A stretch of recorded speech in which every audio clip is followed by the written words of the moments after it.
What if I told you that the spare bedroom in your own home could cost you £1,000? Not because you renovated it. Not because you rented it out. But simply because it's there.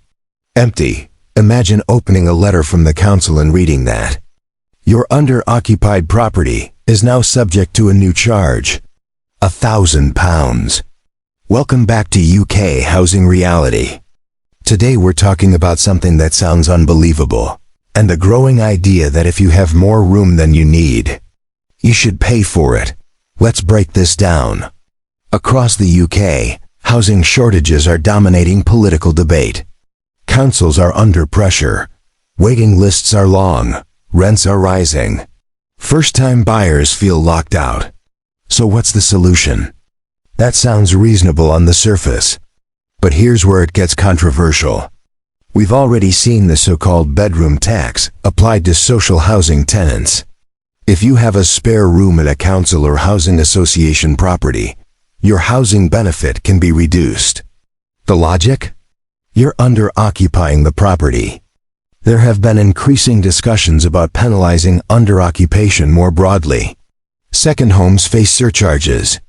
And some local authorities are exploring stronger financial incentives to push homeowners to downsize or rent out spare rooms. So when people hear whispers of a £1,000 charge linked to spare bedrooms, it doesn't sound impossible anymore. It sounds like the next step. Let's be clear. At the time of this recording, there's no nationwide £1,000 spare bedroom tax for private homeowners, but the direction of travel matters. Councils already have the power to apply heavy premiums on empty properties. Some can charge up to double or even triple council tax on long-term empty homes. And when budgets are tight, new revenue streams become tempting.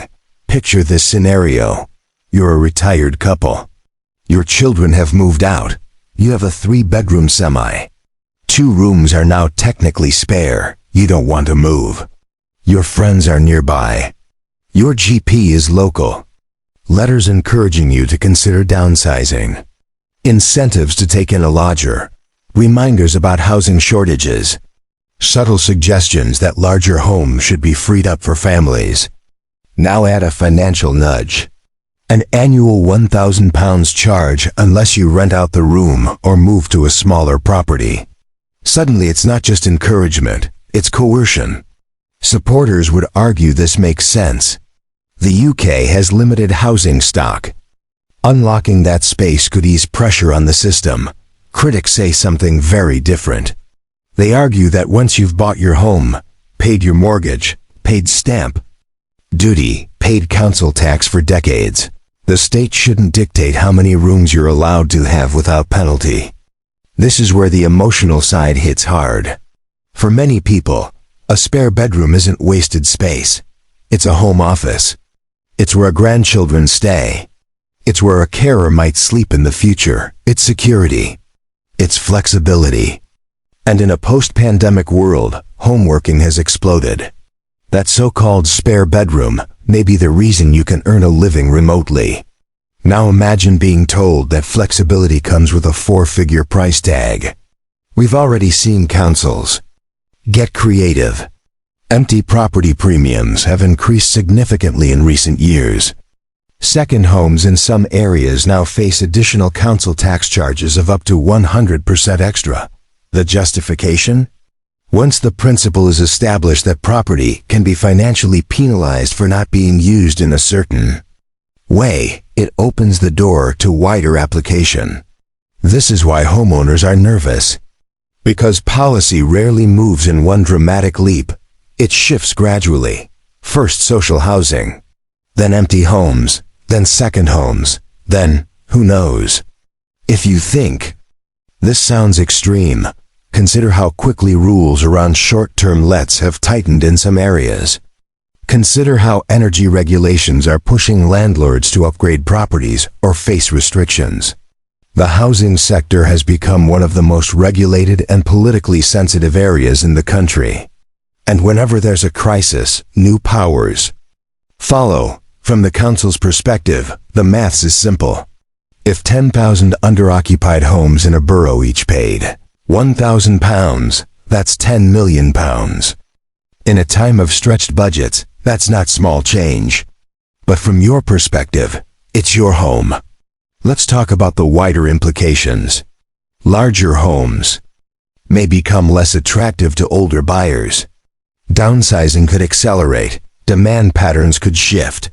Prices for family homes might stabilize or even fall if policy pressure increases supply.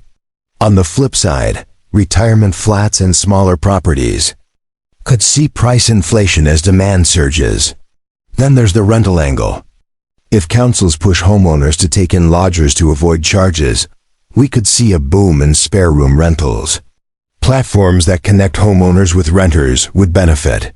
But so would regulatory oversight, safety rules, tax reporting, licensing. Schemes, what starts as a simple encouragement, can quickly become a web of compliance. And let's not ignore the psychological effect.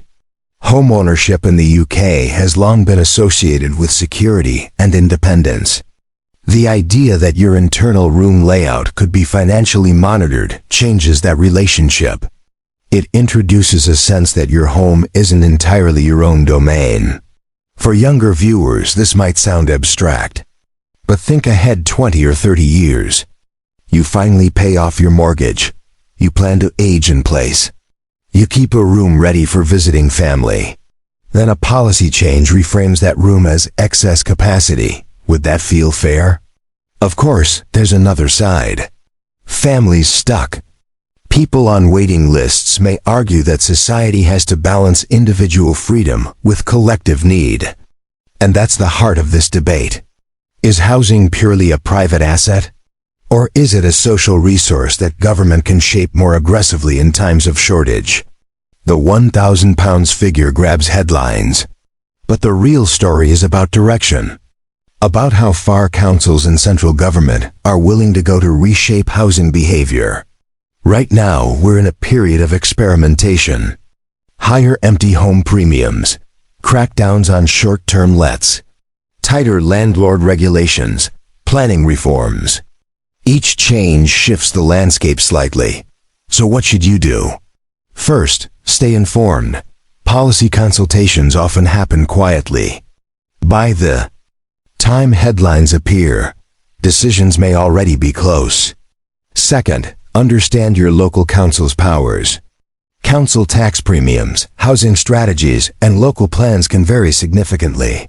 Third, think strategically about your property. If you genuinely have unused space, consider your options on your terms, not under pressure. That might mean renting a room, downsizing voluntarily, or restructuring how you use your home. And finally, engage in the debate. Housing policy affects everyone, whether you rent, own, or hope to buy. The idea of a £1,000 charge for a spare bedroom might not be law today. But in a climate where housing shortages dominate politics, nothing should be dismissed as impossible. Because in the UK housing system, we've learned one thing over the past few years: change comes quickly. And it often comes through your letterbox. If this video opened your eyes, make sure you hit like, subscribe, and turn on notifications so you don't miss what's coming next. On this channel, UK Housing Reality, we cut through the noise and break down what new policies could mean for real homeowners and renters across the country. Drop a comment below. Should people be charged for spare bedrooms? Or is this a step too far? This isn't just about one room. It's about who really controls your home. And in today's climate, that question matters more than ever.